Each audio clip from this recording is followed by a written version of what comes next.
यानंतर मी आमंत्रित करतो पोलिट ब्युरो तसेच केंद्रीय समिती सदस्य, प्रवक्ता CPI माओवादी व सचिव केंद्रीय रिजनल ब्युरो मल्लाजला वेणुगोपाल राव उर्फ भूपती उर्फ सोनू याला।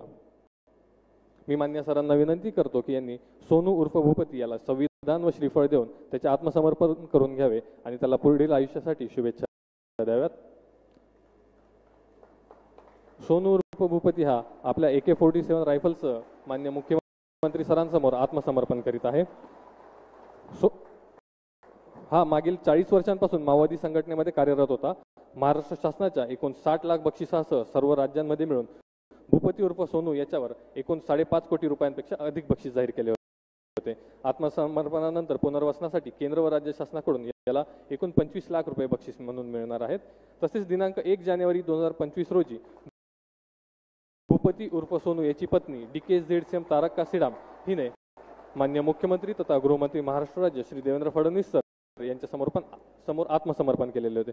मान्य मुख्यमंत्री तथा गृहमंत्री महाराष्ट्र राज्य श्री देवेंद्र फडणवीस सर यांच्या प्रयत्नांमुळे इतक्या मोठ्या प्रमाणावर मार्ग भरकटलेले माओवादी सदस्य आत्मसमर्पण करून ते लोकशाहीच्या मुख्य प्रवाहामध्ये सामील होत आहेत व त्यांचे जीवन सुखकर होत आहे। याबद्दल आजच्या या कार्यक्रम प्रसंगी सोनू उर्फ भूपती याची पत्नी तारक कासीडाम यांच्याकडून मान्य मुख्यमंत्री सरांना पुष्पगुच्छ देऊन त्यांचे आभार व्यक्त केले जात आहेत।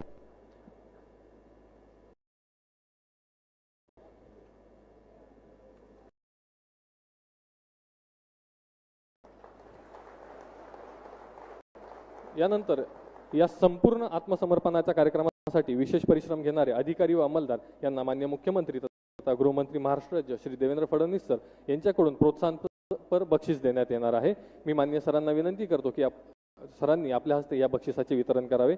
यासाठी मी आमंत्रित करतो पोलीस अधीक्षक गडचिरोली श्री निलोत्पल सर, अपर पोलीस अधीक्षक अभियान श्री रमेश सर, विशेष अभियान पथक प्राणहिताचे प्रभारी अधिकारी सपोनी राहुल देवडे, पार्टी कमांडर ऋषी विडपी यांना। या संपूर्ण आत्मसमर्पणाच्या कार्यक्रमासाठी गडचिरोली पोलीस दलातील सर्व अधिकारी व जवान यांनी विशेष आणि अथक परिश्रम घेतलेले होते।